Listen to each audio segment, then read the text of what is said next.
Good evening. Nice to see everyone. I think we'll wait maybe 2 more minutes. I see people logging on, so just 2 minutes to give people a chance to settle in. Nice to see everyone. I think we'll wait maybe 2 more minutes. I see people logging on, so just 2 minutes to give people a chance to settle in. Nice to see everyone.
Okay, I think we'll begin. So, welcome. Glad to see everyone. And just sort of the overview of tonight, I wanted to do a preliminary exercise kind of thing in terms of how to apply rotation to beginning passages, how to get clarity about what's a single and what's a double. So, we're going to talk about that a little bit. And then I'm going to talk mostly about shaping. As I said, what it is, how it works, how we apply it. There were several examples sent. There's also a link in the chat if anyone needs the examples. And then there's a YouTube video. A student sent in one of their students. So we're going to do that individually. Each person will just click on the link and you'll listen to about 2 minutes of the performance, and then we're going to discuss it. And it's part of an example that was asked about.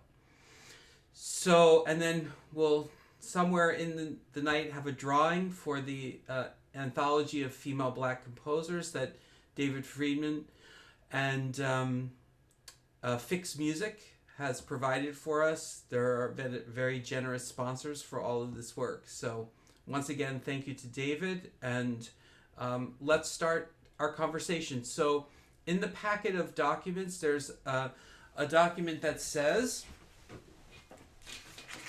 applying rotation to single note passages. So I came to this because it seemed that people needed more support and more clarity when it came to going from, say, the 5 fingers that we do and the scale into music. It seemed that there was always a lot of correction as to what's a single, what's a double, and it felt a little bit like chasing someone down the road with corrections. So I wanted to come up with a way that could engage the student more in the whole process of applying the rotation to music. Several reasons. First, it's also a way to engage, and in the engaging, that also will slow somebody down slightly. So sometimes when people go from the scale, they just have a sort of switch in their head and they start to apply it to music, and they just basically start playing. And this doesn't allow for the correct application of the rotation into the music. So what generally happens is that the stronger responses of how one used to play start to kick in. So then all of a sudden, sometimes people say, oh, the rotation went away.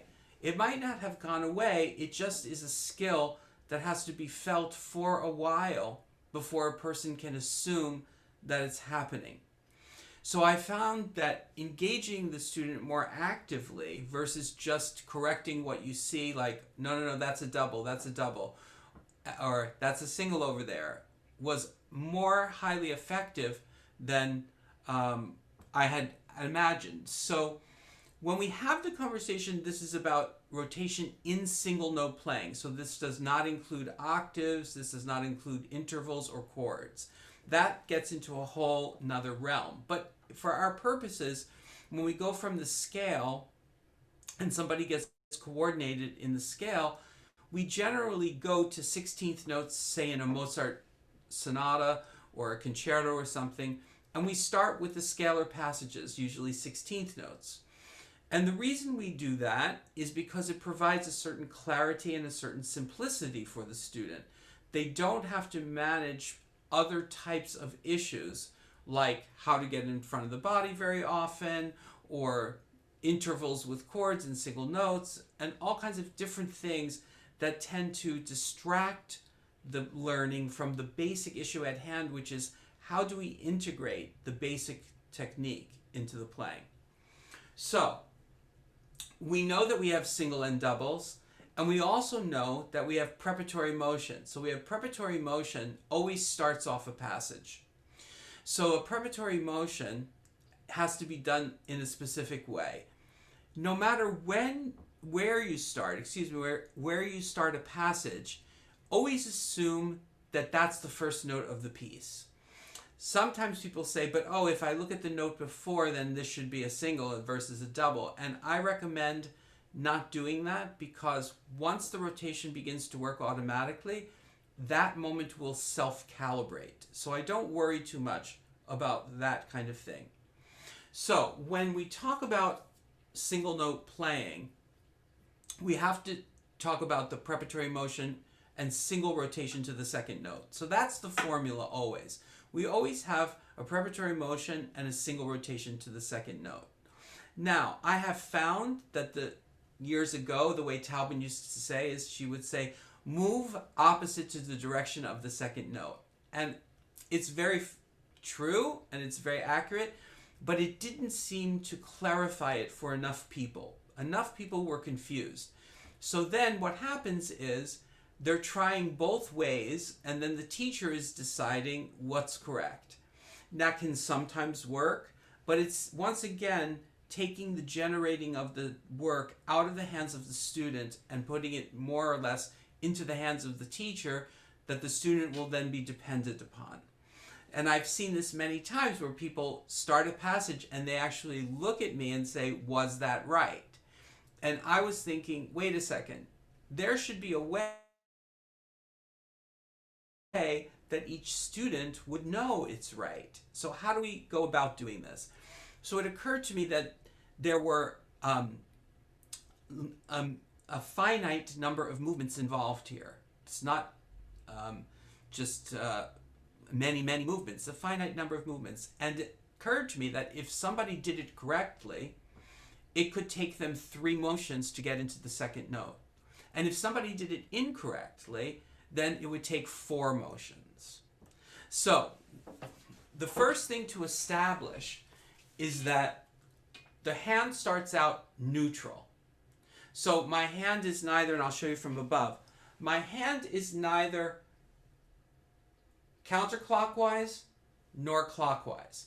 If it's just on the keyboard, it's what I term neutral. So we always count movements from a neutral position. This is neutral. The moment you make a motion, that counts as one of the motions. So if we were going to start a scale, which goes from 5 to 4, we would, I'm not sure why this came on. I'm not quite sure. So if we start a scale, sorry, and we're neutral, we're going to count the motions. If I go counterclockwise or to the left, that's motion number 1. The key is always played on motion 2. Motion 2 results in the playing of the key. That's motion 2, which continues beyond it. That's your single rotation. And then a single rotation back to 4. So if I count that from neutral, counterclockwise is 1 motion, clockwise is 2 motions, and counterclockwise is 3 motions. So that took me 3 motions. Why do we need a preparatory motion? It's like if you were batting or tennis, you have to go back in order to go forward. So this is what's happening here at the instrument. If we just fall on the first note, we have no inner momentum to continue. And Taubman used to say whenever she would have a student complain that they couldn't start a piece, she would know that they were most probably missing a preparatory motion, because it's like also a breath. When we breathe and we move like and prepare it, it feels like the piece is set in motion. So it's important also for musical purposes that we not stop dead on the first note and then try to move somewhere. So preparatory motion. So if I did it from the thumb, so I would go neutral, always start from neutral. I'm neither on the clockwise side, I'm neither on the counterclockwise side nor the clockwise side. So I'm neutral. The first motion I make, I count it. That's clockwise. I'm playing as I turn counterclockwise. That's motion 2. And motion 3 goes clockwise into the second finger. So, preparatory motion, single rotation. That's how we term it. If I turn the wrong way, on the 5, for instance, I'm going to turn the wrong way. 1, 2, 3, 4. So I've added a motion, a superfluous motion. That's why we do it. So all students can engage in this when you start to apply it to music, and you can say, okay, what's your preparatory motion? And it sounds very sort of academic, but it really works. As they do it, I've never had a person get confused after maybe 2 pages worth of sorting this out. So it really gets clarified, it gets sorted out, and it's something the student can do. So that's where I was coming from in creating this. So I call it the rule of 3 versus 4. We want 3 motions. 1, 2, 3. We don't want 4. 1, 2, 3, 4.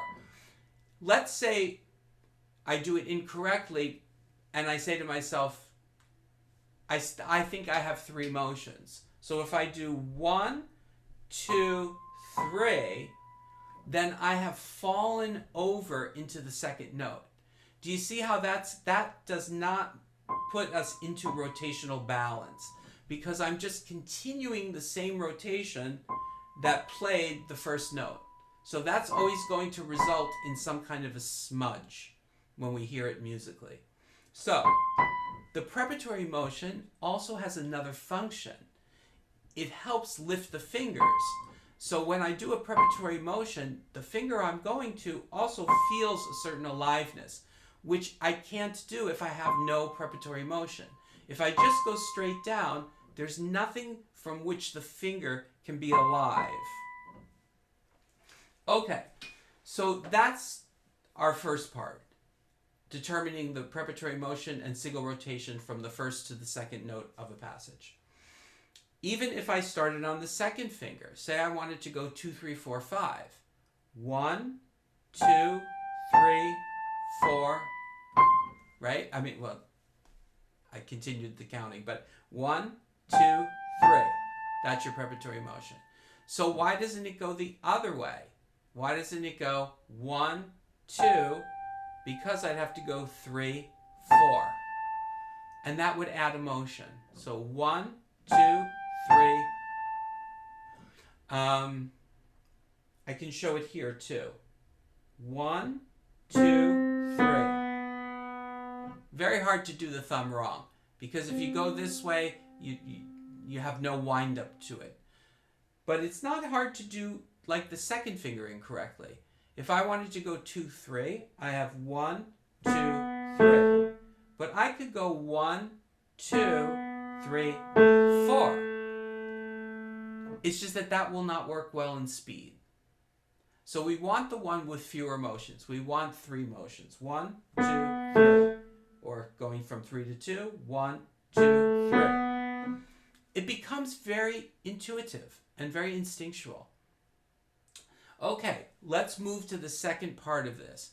So many people have the false impression that rotation has to do something with when melody goes up or down. So the first thing to understand is that rotation in single notes has nothing to do with melody. And that's a hard one to kind of wrap our heads around. It has nothing to do with whether or not the melody is going up or down. What the determination of single and double has to do with is whether we have a certain fingering. So it depends on what finger you're going from to, in what sequence. So it's the sequential order of fingering. So when we look at that, you can do a simple kind of exercise with students.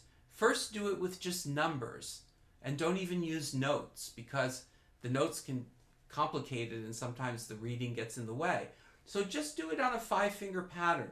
So I wrote there, you can see 1, 2, 3, 5, 2, 1. And what I tell people is you have to see it as groups of 3. So the first group of 3 for me is 1, 2, 3. The next group of 3 starts from the 2 and goes 2, 3, 5. Then 3, 5, 2, and 5, 2, 1. So those brackets represent those specific units. Now, when I look at 1, 2, 3, here's what we have to understand. And people laugh at this because every time I've given this lecture, people always laugh at this part, but it's important to establish this. Numbers go up and numbers go down. And that we just have to all agree on. 1, 2, 3, 4, 5 are numbers going up. 5, 4, 3, 2, 1 are numbers going down. Now, you can have numbers going up even if you skip a number. 1, 3, 5 is still a demonstration of numbers going up. 1, 2, 4, 5 or 1, 3, 4, 5 are all demonstrations of numbers going up. The only other thing, numbers go up and numbers come down. 5, 4, 3, 2, 1 is coming down, but also 5, 4, 2, 1 would be coming down, or 5, 4, 3, 1, or 5, 4, 3, 2, 1, whatever. Now, even if you skip a number. Now, what is important is, why do we look at a group of 3 numbers? That helps us determine if the middle number receives an X. Now, the X is indicative that we must stop on that note, and you are now about to perform a double rotation. So at this point, when you're applying it to music, the person has the physical feeling of rotation in their body, but they don't necessarily apply it and do the timing and everything correctly. When they go to music, they kind of skip over it. So I do it as really an exercise in application. So what do I mean? When we have a group of 3, if the numbers are going either up or down, we put an X on the middle number. So in this case here, our first group of 3 is 1, 2, 3. So I'm going to put an X right underneath that second finger. Now I move the dial 1 note. Now I'm looking at 2, 3, 5. And I say, oh, that's interesting. those numbers are all going up. So I put an X on the middle note, which is the third note now, third finger now. Now I move to the third finger. 3 goes up to the number 5 and down to the number 2. If I say two different words, either up, down, or down, up, I do not put any X anywhere. I just move on. Now I'm looking at 5, 2, 1. All of those numbers are going down. Down to 2, down to 1. I put an X on the second finger. So that means if I look at that, I can start with my preparatory motion. So 1, 2, 3. The X tells me I have to stop. Now I'm going to do a double rotation to the 3. The 3 has an X. That means I'm going to do a double rotation to the 5. The 5 has nothing on it, so I'm rolling back to the 2. The 2 has an X on it, so I'm doing a double rotation to the thumb. So I can show you also from above. So, preparatory motion, single rotation. Double from the 2 to the 3. The X tells me I have to do another double. Double from the 3 to the 5. 5 has nothing on it. That's your single rotation. Back to the second finger. That has an X. I have to make a double to the 1. So, what I'd like is for somebody to tell me in the next example, 5, 3, 4, 2, 3, 2, 1. I'd like somebody to tell me where the X's go.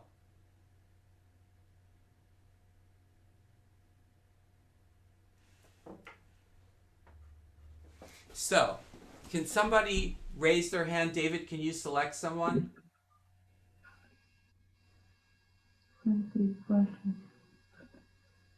I think there's a thing.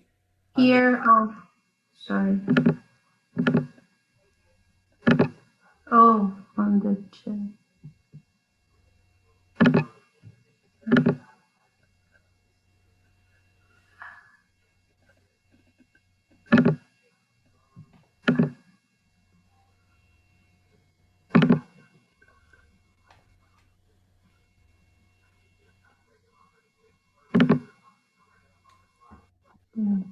Not sure we're going to get anyone. Okay. Can you hear me? Bob? Yes, who's this? Hello? Can you hear me? It's me, Franco. Yes. Franco, okay. Where would it go? On the second to last 2.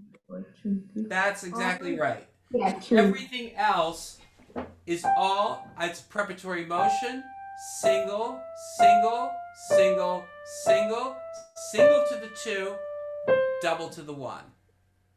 Cool. Okay, hang on there with me. Now, let's do the next one. Where would it go in the next one? On the first 2 going to 3. Yes. Then on the second 2 going to 3. Yes. Then on the 3 going to 4, and on the 4 going to 5. Yes, that's perfect. That's perfect. So it would be.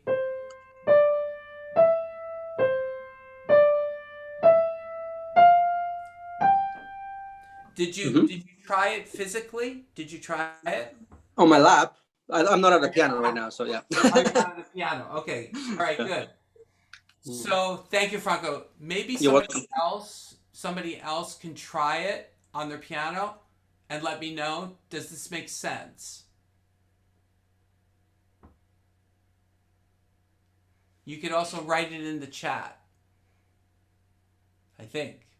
I'm not sure if David shut off the chat.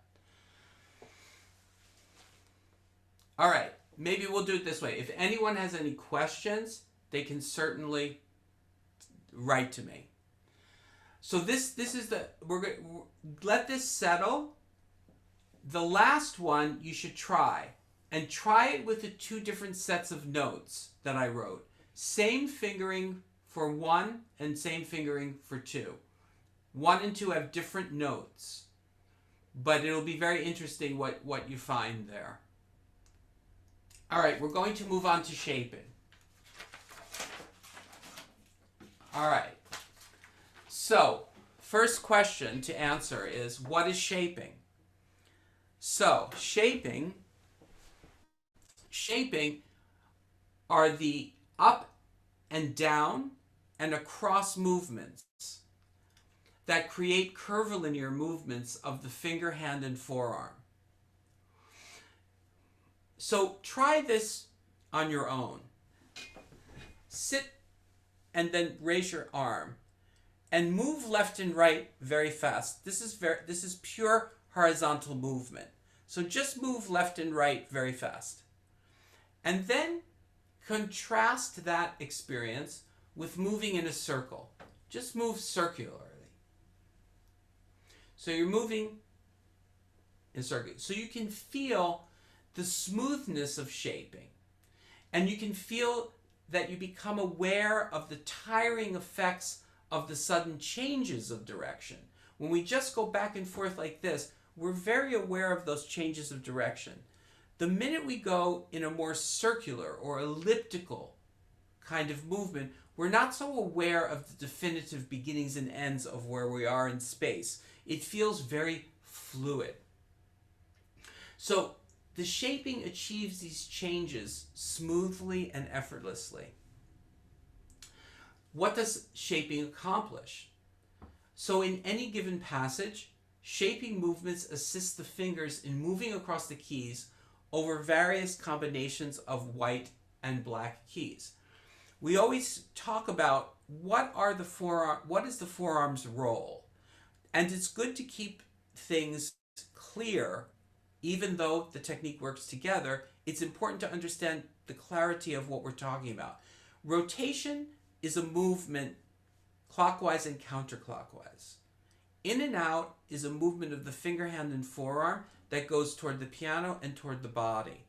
The walking hand and arm is a movement left and right. It's a horizontal movement of the finger, hand, and forearm. And shaping is the various up and down and across movements that comprise a shape. So we have basically 4 dimensions of movement that get us across the keys and facilitate the playing of each passage.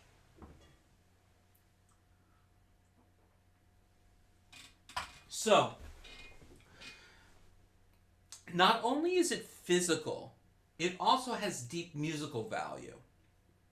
So, it helps to fluctuate the colors and sounds by automatically shifting speeds and weights into the key. Many people begin to feel that they return to a sense of being musical when you introduce physical shaping. These motions raise and lower the finger, hand, and arm and can be so small as to be practically invisible. And this is very true. Although when you're tuned in, you can really see whether somebody's shaping or not.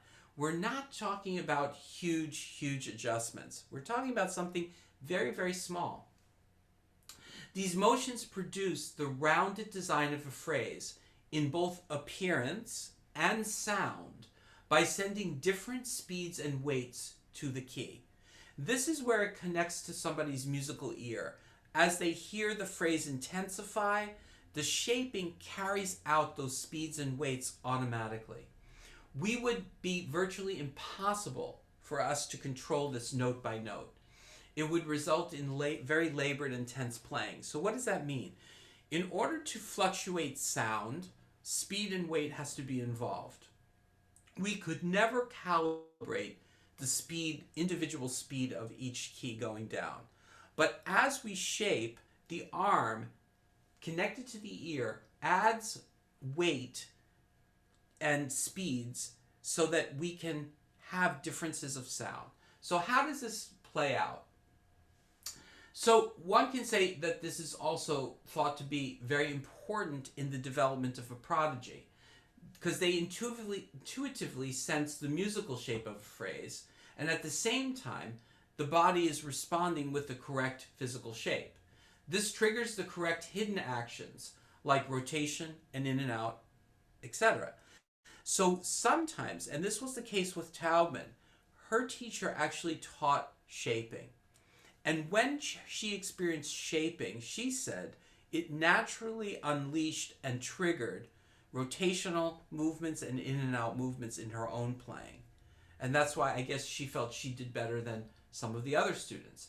It doesn't always happen. That's why we train and make sure that rotation is in the system, that in and out is in the system. But very often, it's interesting, if a very advanced pianist comes that most probably has aspects of rotation, aspects of in and out, sometimes you can show them a shape across a particular passage and it might make a huge difference for them, because in that moment it kind of puts all the elements together. And that's one of the things that Taubman used to say about shaping. She said, think of shaping as kind of the glue that puts everything together. And when it happens, when you feel the kind of combination of everything, you really don't feel individual motions. You have an experience across a passage, but you're not monitoring and you're not checking individual motions. This is very difficult sometimes, this juncture where shaping comes into the playing, because it, as we're going to talk about, it can do various things. Right now, I want to say it can be difficult for a person who's unwilling to let go of some of the things they've already trained. On the flip side of it, it could be very detrimental because it can wash out many things that a person has put in. And we're going to talk a little bit more about that. So you have this really, this kind of dichotomy here. Shaping is a wonderful thing, but it can be sometimes difficult for a person to get shaping because they will not allow the other things to just happen naturally. On the flip side of the issue is that people do it so much, or reminds them of their old playing, that it washes out many of the underneath motions, being rotation, in and out, walking hand in arm. Okay. When we shape, that's what further minimizes rotation, and it minimizes the experience of in and out. When we learn to move in and out, we still move to exactly where we're supposed to move. When we shape, we're moving to the same place in terms of the in and out, but our physical experience is not as prominent in the feeling of in and out. So I won't say that shaping minimizes in and out, but it has the experience of in and out be much more effortless. And it also helps us. We need physical shaping to inflect music and also to inflect pulse, because shaping is one of the primary physical tools that we have that can express rhythm. And we're going to go through a little bit of that. So if we talk about just training with rotation and in and out, you can hear that there's a kind of angular quality to it.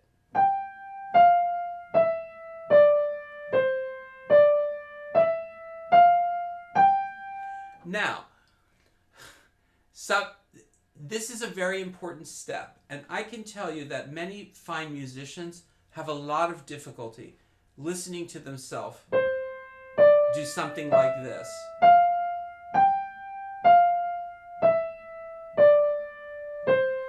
And that can be also the very reason why they don't actually do the rotation well, because of that idea of noddy playing. You can call it noddy, it feels angular, it certainly sounds unmusical. But when we start to bring in the shaping motions, you can see that suddenly there's a kind of fluctuation here. It doesn't all sound down, down, down, down, down. You hear. You also have two types of shaping.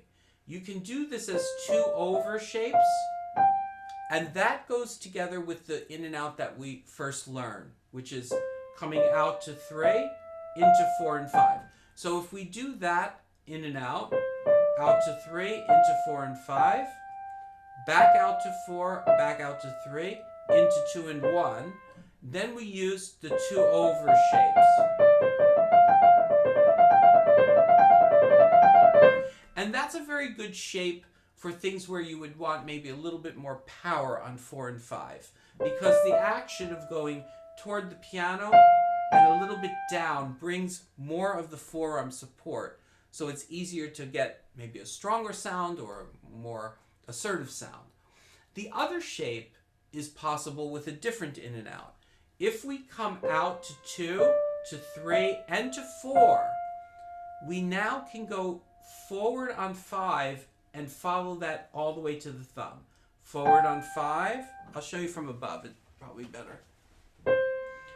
Coming out to 2, 3, 4. Now I'm in a position, I'm far enough away from the black keys that I can begin to adjust back to the thumb by going in on each finger. We have more specific marks for those things, but for now, our purposes now, you can just see it comes out to 4 and it goes back into the thumb. This gives a more rounded experience of the music. So we do have those options. We have under shape, over shape, which is going to get into, we're going to get into these different types of shapes very quickly here. Okay, so you can hear that music changes. You know, if you take a look at a scale, for instance, and you only have rotation,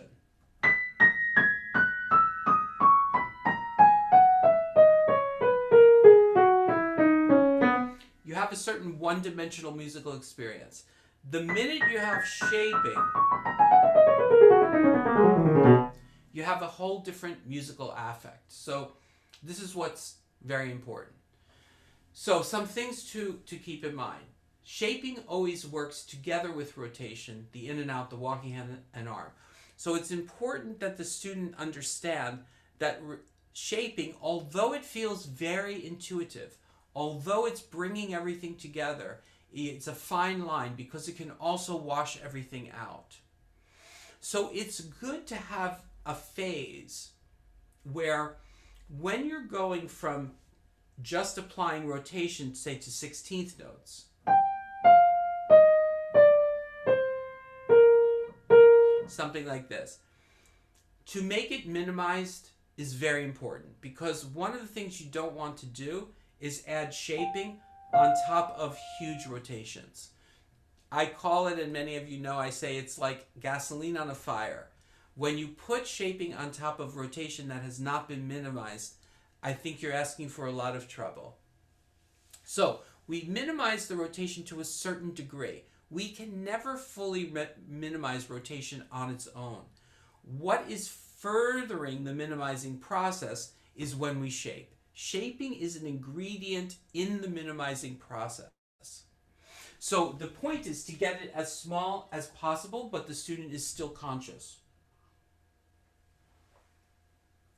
When we begin to introduce shaping, it's helpful to give a person maybe a note or two that they have to do something specific on. I'm saying that because many of you are very well versed in shaping, and you analyze shapes, and you know this is over, under, 4-note this, and 5, and all of that. But when you first start out with a student, you don't want to overwhelm them. You want to kind of get it going in the system. So in a 5-finger position, say the beginning of the Mozart sonata that we use so often, you just say, okay, go a little bit forward and a little bit higher to the 3rd finger. Make a little bit of a circle, a curve. And I always ask the person, can you still sense? And I start to use the word sense instead of feel, because feel really conjures up doing something. Sensing is more subtle. Can you sense that you're combining that shape with the rotation? Because you don't want the rotation to be washed out. So what other important things about shaping? Shaping is initiated from the forearm and hand, and it includes the whole playing apparatus, meaning the finger, the hand, and the forearm. So when I move up and down, or when I land at a different height, I'm not going there as an isolated movement of the wrist. It's not the wrist that leads. It's the whole mechanism is moving higher in between the notes in order to play down at a different height. The best example that I find of this is relating it to a staircase. When we go up a staircase, we step higher than the next step. But in the moment that we step down onto that step. We don't step up onto the step. We step down, and our entire body is now at a new elevation. That's really what's happening here. As I rotate on the second part of the rotation, this is always important. Remember, everything gets added to the second part of the rotation. Preparatory motions are pure. As I swing back, the finger, hand, and arm are getting higher, and I land a little bit higher, and a little bit higher, and then I land a little bit lower, and a little bit lower. So it's important that somebody understands that these are specific levels before they just kind of wash their arm over something like this. It's really still maintaining that each note is being played. So we know that it has to be initiated from the forearm. It should not be. There are two places that people generally initiate from that you have to look out for. You have to look out for a person initiating, first of all, from the wrist. The wrist has been activated for many people by doing slurs, where teachers have taught, okay, on the second note, pull your wrist up, and that makes a slur. So the wrist has a kind of memory. When it's correct, the hand and the forearm unify together, and they move up in space together, and they play down.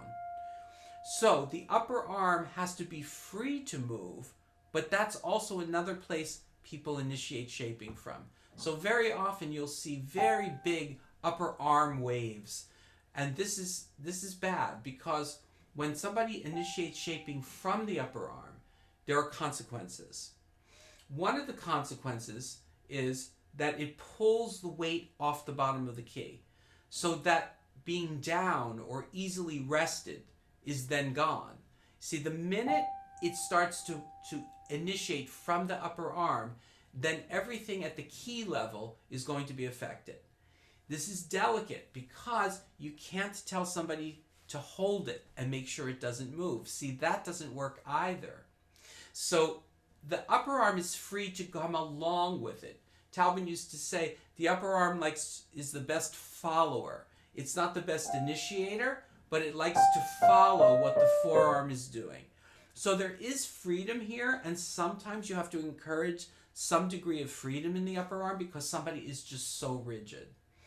Hopefully, they've already done rotational movement and they're getting used to being free in the forearm.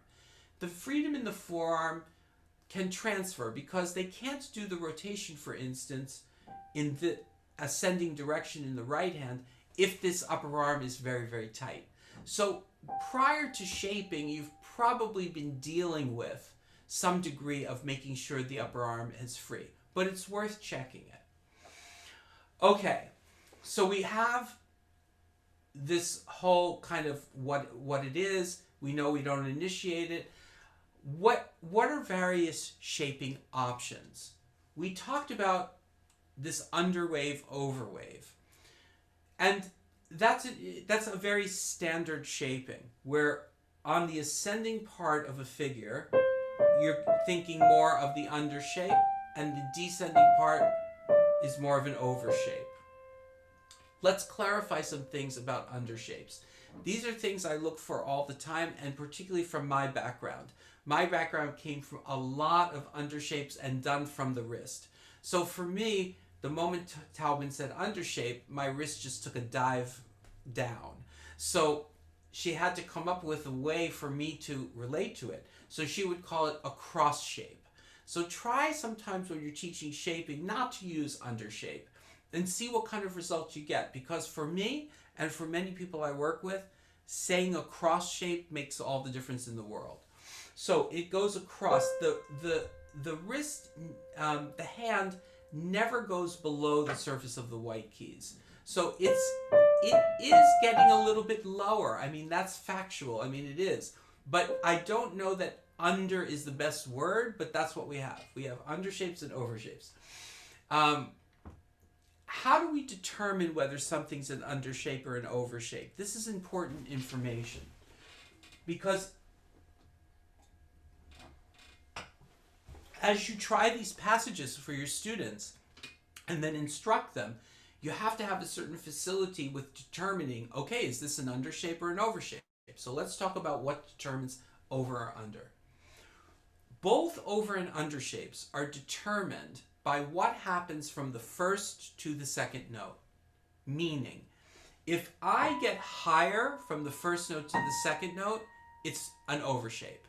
I don't know how many notes overshape yet, but it's an overshape.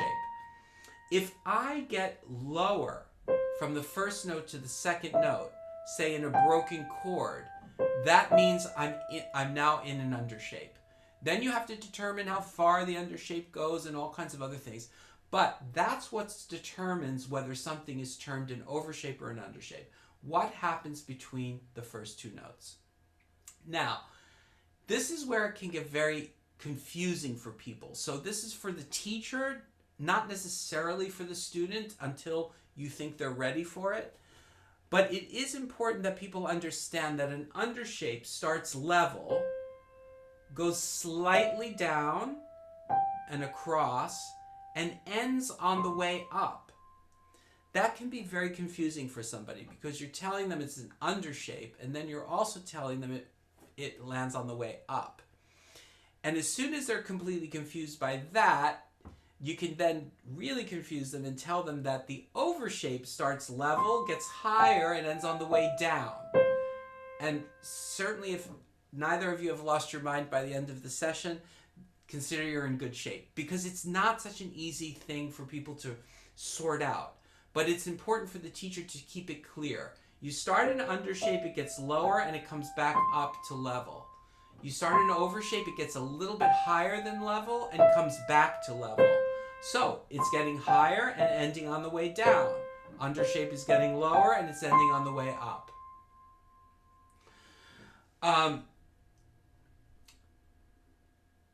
There are shapes that don't have much across in them. You know, we find also that a lot with chords, that there's not really an overshaped design to it, but just an idea of getting maybe a little higher and lower to the chords. So I'm not going to do too much of that tonight, but I wanted to say that sometimes you can say that there isn't always an under-over, but more or less just coaching them to go a little bit higher, a little bit lower, and stay in the same relative position.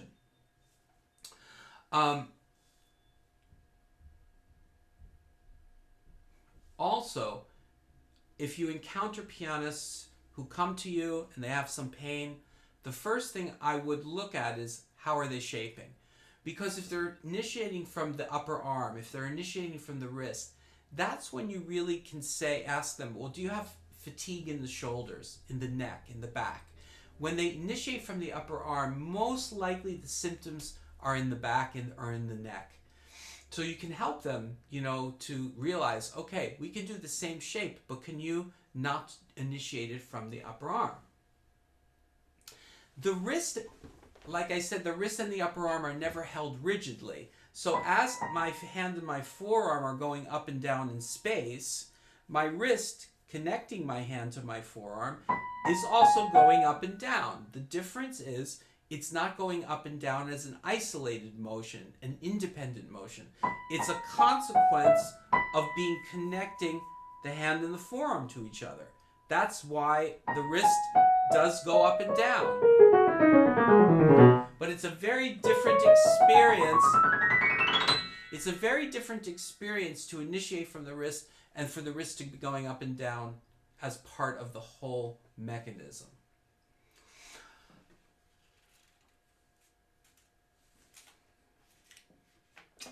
Some key things to remember. Shaping can wash away the other motions. Shaping can pull you off the bottom of the key. Make sure that shaping doesn't allow the wrist to go lower than the surface of the white keys. Now, all that I've said is a lot of detail, and you might say this occurs as painstaking. And maybe a little bit at the beginning it does. But I can say that it very quickly starts to create something very miraculous. It is really the piece of the puzzle that really ignites the pianistic intuition of each person. So things begin to go much faster once shaping is involved. We know from a physical point of view that you really can't go into speed without shaping. Shaping is one of the key sets of motions that allows you to go into speed. So we talked about the 5-finger pattern. I want to talk about a scale. We have some really nice things to realize about a scale. So scale shapes, no matter what the scale is, major, minor, whatever it is, they have, on white keys, sorry, they have the same shaping. What does that mean? So it means if I'm descending in the left hand or ascending in the right hand, the high point of the shape is always the finger before the thumb. We need that high point to have space for our thumb. So I can say pretty clearly that what people do very often is they concentrate on coming out to 2 and then up to 3. And that already creates something very awkward. So I would say the most difficult shape to teach is the one where the in and out comes out and someone has to land higher. So as a first cut at it, I would probably use B major with somebody. Why? Because the shaping and the in and out really kind of dovetail with each other. They're not as distinctly different as, say, when you're in C major. So if you're showing somebody to shape, you can show them the 5-finger shape. So 5 fingers means that there are 5 notes in the shape. We count from the first note to the end of the shape. 1, 2, 3, 4, 5. Once we have a number, we understand what is the basic, and I say basic because it's not absolute, basic level of height for each note. So basically, in a 5-note shape, you're getting higher to the 3rd note, and then you're getting lower to the 5th note. So that gives us a way to proportion it, because somebody could get very high to the 2nd note and there's nowhere to go. Or they don't get high at all and then there's a big motion to get to the 3rd finger. So proportion is a very big issue in keeping the whole technique healthy and in balance. Numbering the shapes can help somebody gauge it in their mind and also in their body. So all scales coming down are 5 notes over to start, and then 1, 2, 3, 4 to finish. Now, when we have a 4-note shape, that means an even number in the shape. The high point is going to occur between 2 notes. So odd number of notes in a shape, like 3, 5, 7, whatever, it's always on a specific note. 1, 2, 3, 4, 5. 1, 2, 3, 4, 5, 6, 7. If we had something like that, then it would be on the 4th note. So it always goes like that. When we talk about the 4-note shape, I'm going higher to the 3rd finger here. That's my 2nd note in the shape. A little bit higher, and then the arm begins to reverse itself and come down. So it forms 2 kind of curvilinear movements. I should say that the end of one shape, so 1, 2, 3, 4, 5, number 5 gets reassigned to the number 1. This is now number 1 in the next shape. So all shapes are basically interlocking. There are some exceptions, but basically interlocking. So I'm doing a 4-note shape to finish. Going up, it's a little bit simpler because we always have to get higher before the cross under. Remember, cross under, higher note before. Whether I go to 3 or I go to 4. So that gives you the idea of how we cross with shaping. Now, what's very interesting is, why do we start out with a piece like something like, why do we do that thing? Well, basically, people are basically impatient. So you want to select a piece that you can get up and running faster. If you select a piece, say in C major, it's not that it's bad, it's not wrong to do that, but it requires a lot more expert combining. Because let's look at the C major scale. The shaping, I said, is the same. So we have to get higher to the note before the cross under. So that means we can't change other systems of motion. Just because we get higher doesn't mean we can reverse the in and out and start to go in because we're getting higher. People often ask that question. Oh, so if I go in, I'm getting higher, so that's an overshape. And if I'm coming out, it's an undershape. And it doesn't work that way. You have all of these combinations that have to be understood. So I think it's helpful to contrast with somebody. The way B major feels in the relationship of the forwards, which are more the in and out, and the shaping. And contrast it with C major. In C major, I'm coming out, but I'm getting higher. And I'm coming out forward to 3 and getting higher and back down. So it requires me to come out, get higher, and at the same time play down. So I can't let shaping make me play up. I can't make the out make me fall off the keyboard. So there's a lot there that when the person comes from 1 to 2, you have to check if they still feel that the forearm is balanced over the keyboard. That's one of the key things. Because with shaping, it's very likely they'll be tipped off if they ask you if it's an undershape when they start. If they're falling off the piano, they'll feel it's an undershape to the thumb. That's very telling. So it's not. It's an overshape with the high point not in the middle of the notes, but the high point right before the thumb. So when we have a scale shape, it does not follow the rules of numbered shapes. Scale shapes are always high point before the thumb. So that's a scale. It works the same way with an arpeggio. I'm getting higher to 2, higher to 3. But if I were doing this, my in and out is not what it is in C major. So it might be easier to show an arpeggio in a key that has long fingers on black notes and short fingers on white keys. That it's about getting it into somebody's body as fast as possible and then refining it over time. Okay, great. So let's talk a little bit about the examples. So how do we apply some of these things? Let's go to the Chopin waltz. This was a very interesting example.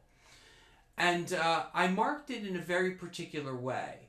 Theoretically speaking, it starts out with a 2-note undershape. So I'm getting a little bit lower, and by the time I play the 5, I'm on the way up. That continues into 1, 2, 3, 4, 5 notes in the overshape. One thing I always check, particularly if there's a distance, and I'll show you from above, particularly if there's a distance. So you now have a distance between 2 and 1. I always check, is that 2 really on the way down?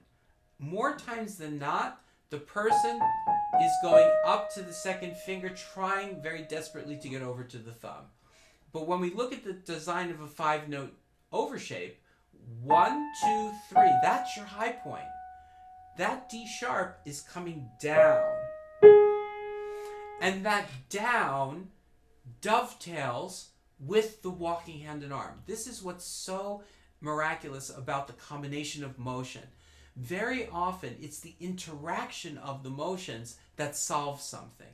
This raises a very important point, which is distances between the 2 and 1.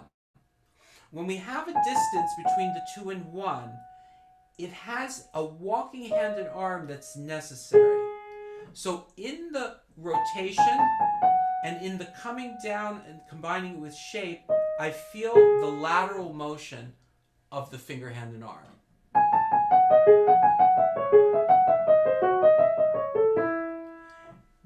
This is how it looks when it's correct. This is how it looks when it's not correct. And the person gets into a merry-go-round. Can you see the difference? I'll show you from the side. This is doing basically the same shape. Can you see how uncontrollable that is? It's just, I'm pulled off the bottom of the keys and struggling to make it even. Why does it work differently here? Because of this distance. That's everything. Here's something to remember. The higher you go in the shaping, the more it cuts down on the lateral motions. So if I have a situation where I have to get laterally, I'm going to look at the relative height of that shape. Because if I go very high, it stops the arm from getting across. Sometimes we have a passage where we would get higher. But this is a very good passage to show you, look at distances, because shaping is affected by distances very, very much.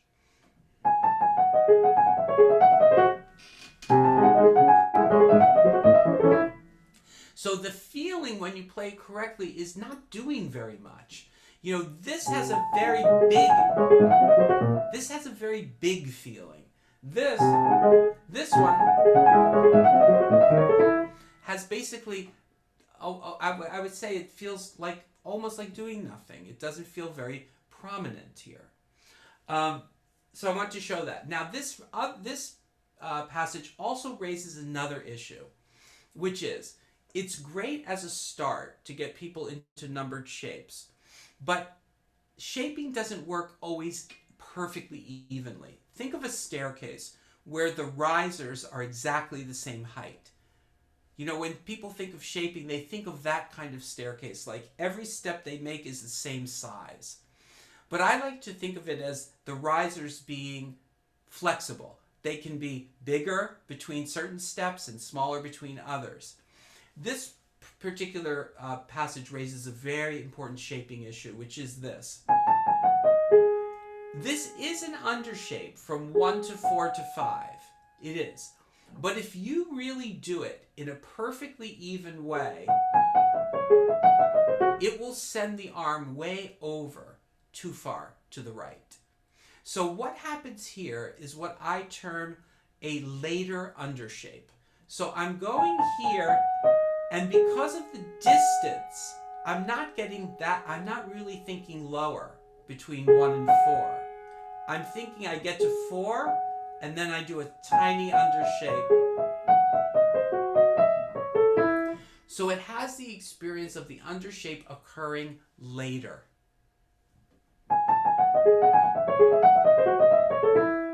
And that makes all the difference in the world in this passage. Some other things, if we go to the second system there, one of the important things, this is where shaping and the walking hand and arm meet each other and intersect. I could do all of the right shaping, which, by the way, this is your tiny 2-note undershape. I'm on the second system, and it's 1 over shape. 1, 2, 3, 4, 5, 6, 7. 7 notes in the overshape. Now, here's the interesting thing about that 7 notes. You could do a perfect 7-note overshape and it can feel terrible. Why? Because as I'm doing it, I'm also having my forearm come closer to meet this demand. I'll show you from above. So in other words, I can do the overshape and be here, and there's no possibility I will get here and out of that situation on time. So as I'm doing the overshape, it's counterintuitive a little bit. The rotations are going now to the right, and my forearm is adjusting to the left, closer to this G sharp. That gets me to here and allows me to get out of it. One suggested fingering, it's fine for people to do in the third measure, 1, 2, 3, 4. If the hand is very skilled.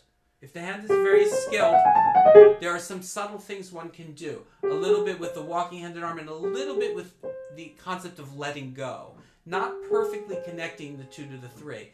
But it's also okay, and particularly maybe in a smaller hand, to do 1, 2, 4, 5, 1. Now, if the person has no shaping, that will sound terrible. Because you'll hear the break, you'll hear the accent on the thumb, you'll hear all of that. One of the nice things about shaping is it connects to things that are not connectable. So here, I'm not perfectly connecting the 5, but every movement that would be there to connect is there. So when I go to the 5, the rotation is there, it's the high point, I feel the arm coming down to the thumb. So there's the walking hand and arm, the rotation, and the shaping. The combination of that really makes the passage feel like it's not such an odd fingering. So just consider that. Let's go to something like the Bach.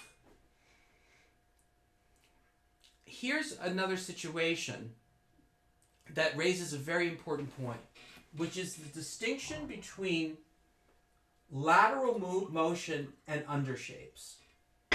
Undershapes have lateral motion, but not all lateral motion is an undershape. So I'll let that just sink a little bit. So, undershapes have lateral motion, but not all lateral motion is an undershape. And here's a very good example of it. When I start here, when I start here, you can see somehow I have got to get over to this 5th finger. So during the second beat, my arm is moving across to that 5th finger. But I am not getting lower to that F sharp because can you see how much motion that would involve? So it would be taking me away from my thumb, even though I have several notes to get back. I can't really do an undershape here. It takes my thumb very far away from here. So these are consecutive overshapes, but they have lateral motion. So as I go, I'm moving across, but in an overshape. So I'm moving across, but I'm using an overshape. I'm not using an undershape. Much of the piece is like this. It's a fascinating study in how few undershapes are involved. Okay, we can go to the second system. I can show you one thing there too, which is interesting. Yeah, this one also becomes a longer shape.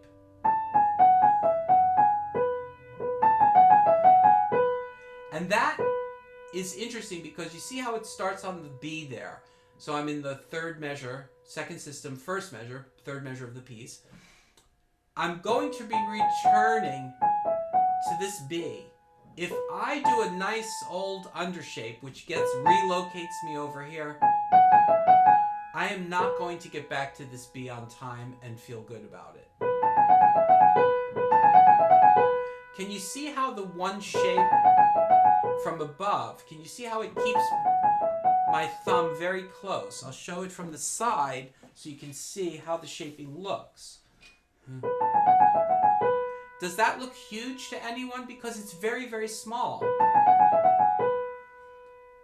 But it's enough to make all of that feel very smooth.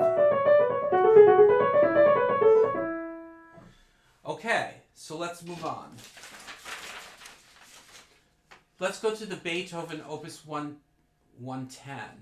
This was really fascinating.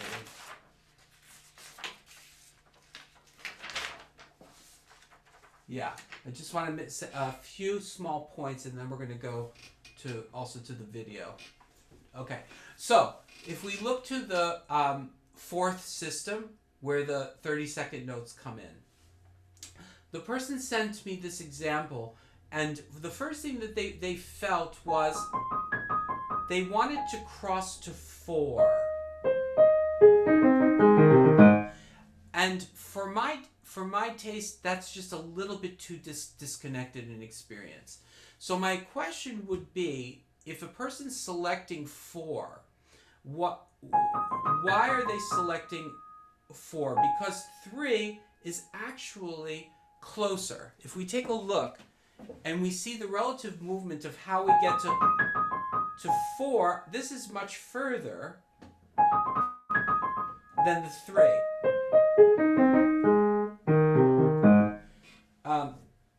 So we have to look at this for that reason. So the point is, this is going to feel much more secure than trying to get to the 4. So I would suggest, first of all, crossing over to the 3. It begins with an undershape, because if I do this as an overshape, I have no way to cross over. In other words, what's beautiful about the undershape here is it turns the arm, finger, hand, and arm, in the direction of going down in a scale or arpeggio. So look at things from that point of view. This sets me up very well for going over my thumb. So I wondered if maybe the undershape was not in the person's not in what they were doing, because that's why they felt that they couldn't come over to 3. When you go here, the 3 feels much more accessible. So after we do this, this is how an arpeggio shapes from one occurrence of the thumb. 1, 2, 3, 4. 1, 2, 3. So that's a pretty standard kind of shaping. There were a few other things here. Yes. So let's go on to the next measure. This is very interesting. So this first figure, if I go all the way over here, meaning if I started it with an undershape, and I get over to the 5 feels fine. I could do that. But I can't quite get here well. So it's much more of an overshape to here. But here, I do need to get over. It puts me in position for this. So it was a very interesting thing that it doesn't always look like how it is on the page. This one is a much bigger distance. Here, this distance is closer than this distance. And I think that's why this one feels like an overshape and this feels like the under to the over.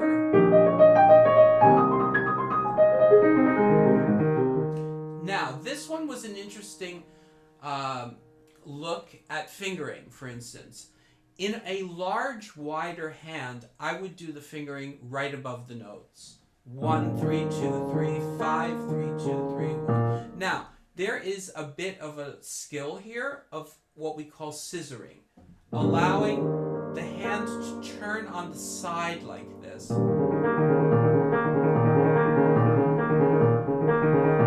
The undershape takes me across across and the overshape takes me back. I have a wider hand, so that would be the fingering I would do. But if somebody doesn't feel comfortable with that, it's also possible to do the fingering above, which is to go to the thumb. The moment you go to the thumb, this is no longer stretchy at all.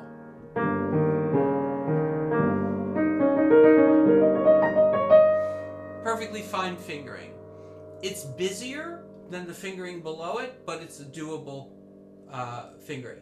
But when we change fingering, we also change the shaping design.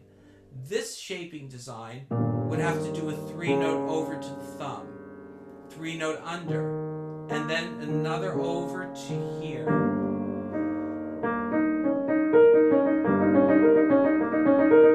So, just like we were talking with the preparatory motions, you're adding an extra shape in there. You're adding one other shape. So it does feel a little bit, quote unquote, busier.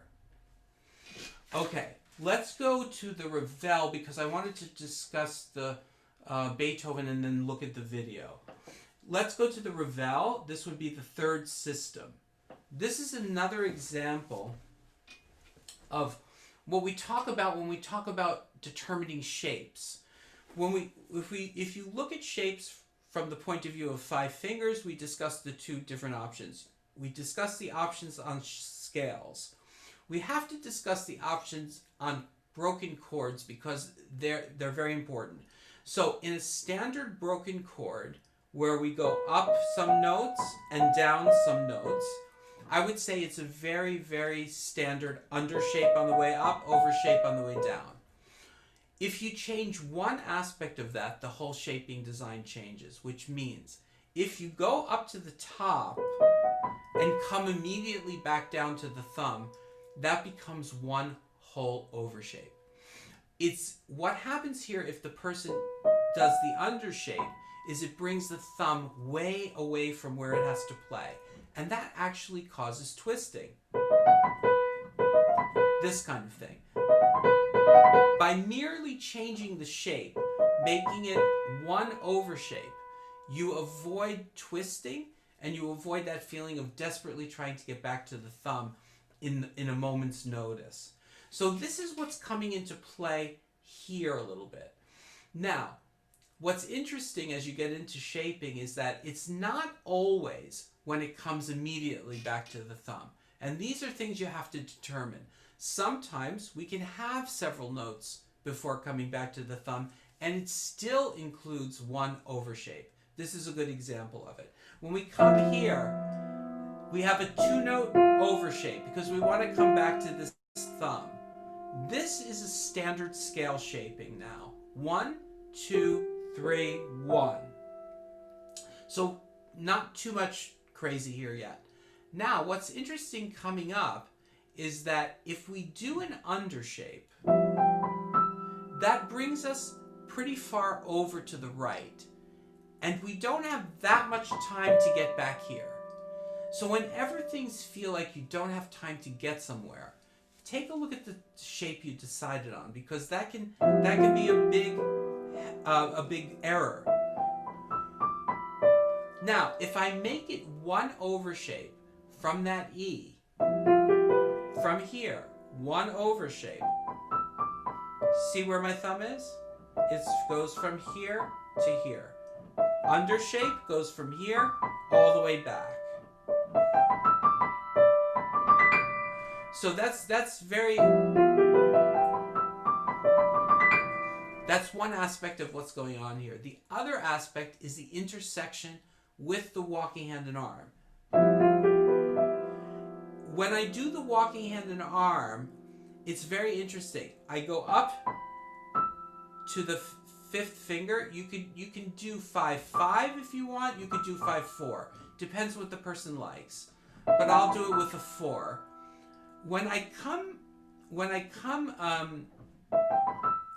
yes, the walking hand and arm is getting closer as I rotate on the second half of the overshape. So you can see how the arm not only shapes, but it adjusts with the walking hand and arm. And I would say, look, a lot of shaping has to do with what are you considering from one occurrence of a thumb to the next. That can determine an awful lot about how shapes are determined.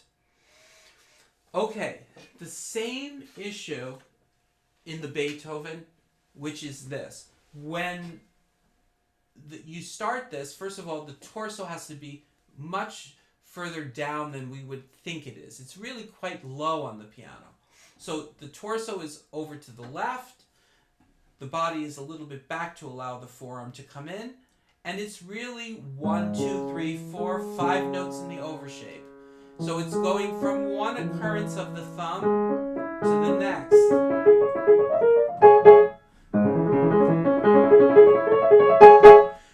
And so what sometimes you'll see is trying to get up. Be careful that melody doesn't dictate shape. Sometimes just hearing the notes go up, people do automatic undershape. So the undershape, this part of the figure is going to feel fine, but getting back to the thumb and then getting out of it is going to be very busy. So what happens here is that they're consecutive overshapes. Also, the in and out is very important here. The 2 and the 3 come out. The 5 is really forward, back to the thumb. But this one here, you see my arrows. Everything has to go in because of that thumb being on the black key. Then again.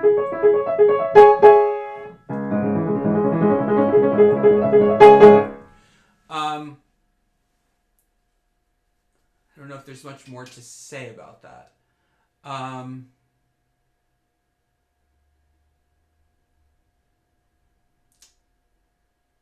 There is a sense, once again, yes, I do want to say something else. We have the shape, but it's important to realize once again that we can't get laterally across if the shape is too high and low. I'm doing the right shape, but I don't feel like I'm getting across. There's a sense of the walking hand and arm here.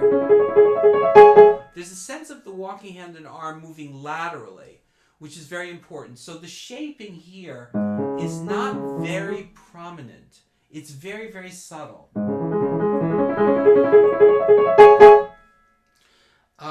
I hope that helps. The rest of the things I want to mention I'm going to do with the film. Okay, so let's go to the film. Before that, I want to just do the drawing. So I'm going to reach back and pick a number out of this bowl because I don't have my assistant with me today. So I'm just going to pick a number out of this bowl, and that's going to be the winner of the drawing. Okay. Okay. All right. I will tell you at the end who this is because my sheet is in the other room and I don't want to leave. So it's number 39, if anybody, but we don't know who that is yet. So number 39 won. Congratulations, number 39. You'll be determined. All right. So at this point, what I would like each person to do, you're all on mute. Just click on the YouTube video because it'll be much clearer on your own computers than it is on mine. And I would just like us to do really like just 1 minute or so of the film, and then we'll discuss it. So let's everyone do that now.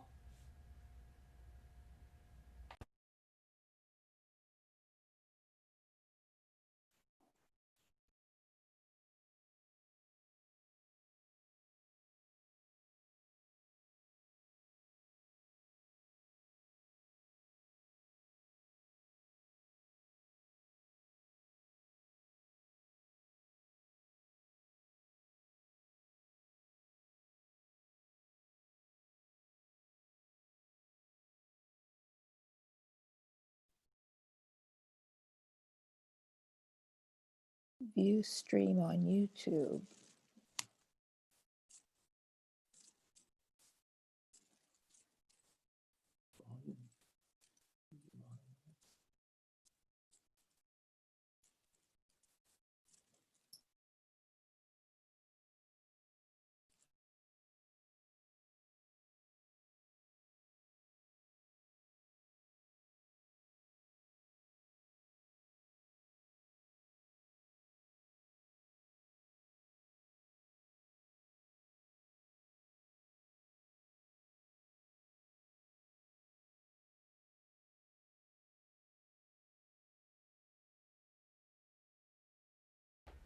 Okay, so it's clear that there's some really great stuff going on already. So the question is, what can we just encourage to be a little bit more specific about it? Because the concern was that the teacher felt that it could be more even.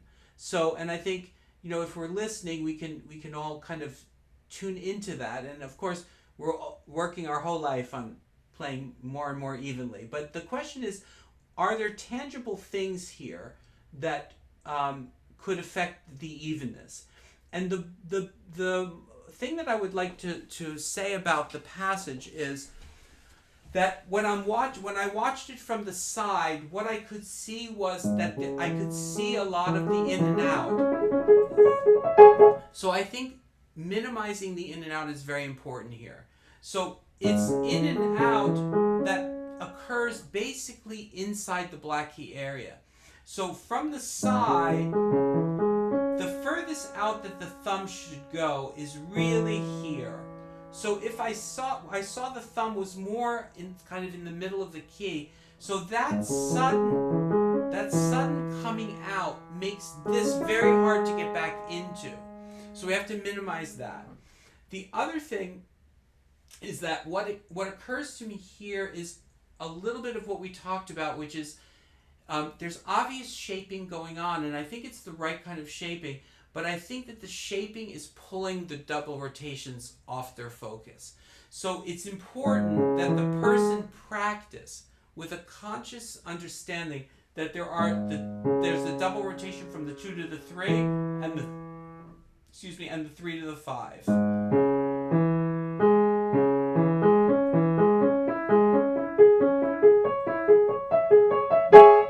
Now, this is difficult because it's a young person. You want them to be motivated by a fantastic piece. They probably really excited about playing the piece. They want to hear it. They want to do everything. So you have to try to kind of practice with them a little bit and hope that more of it gets absorbed and that they continue it a little bit at home. The things that I saw were that the shaping seemed to wash out some of the rotation, because that's the unevenness that I hear. Then I wanted to go to measure, it would be the third system, first measure. What I think is not happening here is maybe the understanding that the 5 is being replaced by the thumb. So this comes to the point of what could be better, a little bit better about the repeated note. Here's what I've learned over the years about the repeated note. It is a delicate moment that doesn't have a lot of margin for error. And here's what you're always balancing. You're balancing being on the note too long that the repeat doesn't happen, or not really having the arm settle into the first one. And I think the case in this situation is that the C sharp, the first C sharp didn't really settle.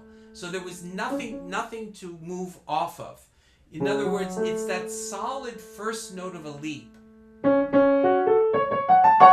Now I'm accenting it just to show you. It doesn't have to be accented. Here it kind of coincides with the pulse, so it's kind of nice, but so what do we need in a repeated note? The things that we need in a repeated note are, first of all, that there is a moment that the finger, hand, and arm go down. So we play down, and that down has a rebound, which sends us to the next key.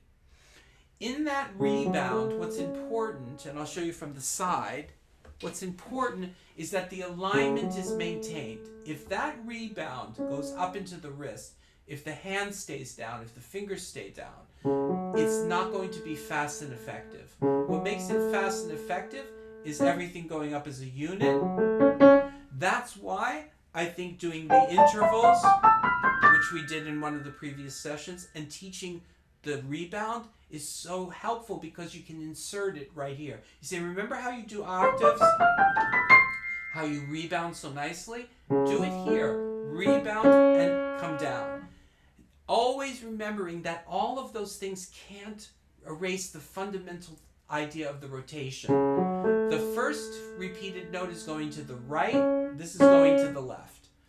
Let's say all of that is correct. The other element that's really important here is that the walking hand and arm readjusts for the second note, meaning I can get to here, but I'm in no condition to continue. So what happens here is that the release sends the arm into the next position. When I say position, I don't mean a frozen position. I mean a general area over those keys. And the same thing with this one. So I think that some of those things can help. We talk about, the closest note. There's nothing closer than the same note. Feeling how that rotation minimizes that distance, so it doesn't feel like a leap.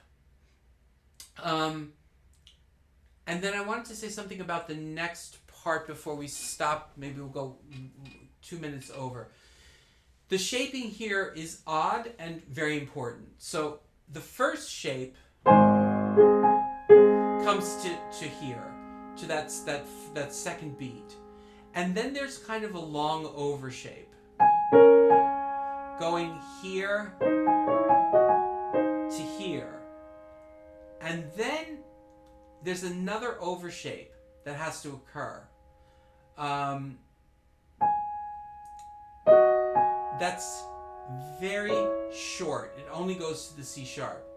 This is one of those kind of late undershapes. This is where the undershape occurs. What I saw in the video was that he was anticipating an undershape before its time. So what he was doing was, right here he started to move over. I saw that he moved over. Once he did that, all of this is not going to be in the right place. So delay that across and do it right here. Same thing if we go to the 1, 2, 3, 4, 5th system. This was a case where I felt the in and out was too big. So some hands, my hand is a little bit wider. It doesn't bother me to do 1, 4. Sorry. Yeah.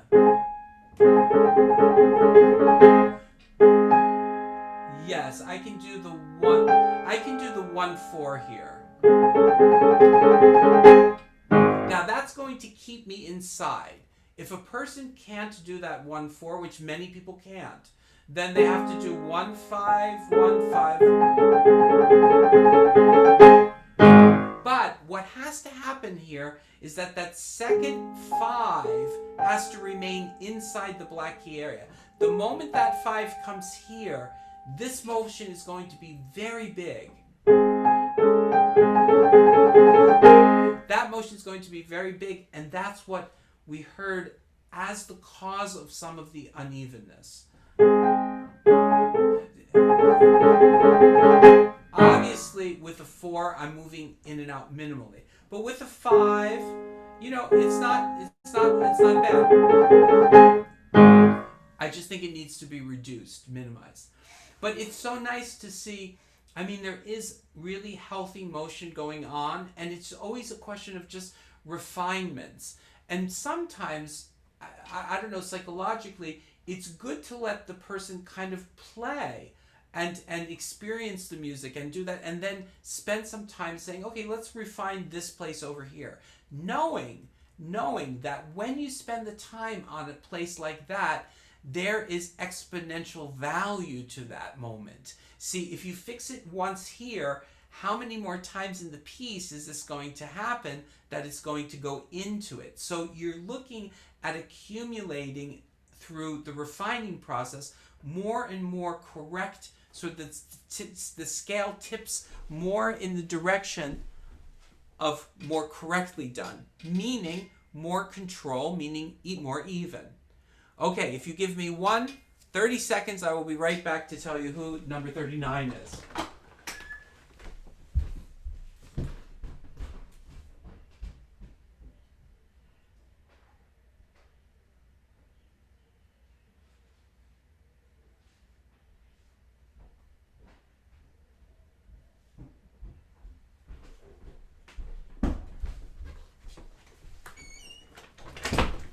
Okay.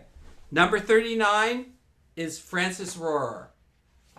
So congratulations, Francis. We'll be in touch to have the anthology sent to you. Thank you all so much. I wish you wonderful holidays. Keep the spirit during this difficult time. We have all kinds of restrictions here in Philadelphia. I'm sure other places too. It's nice to be together to talk about music and some possibilities and be able to help people out there and keep them inspired, loving music and shaping properly. So that's really I'm only teasing, but I think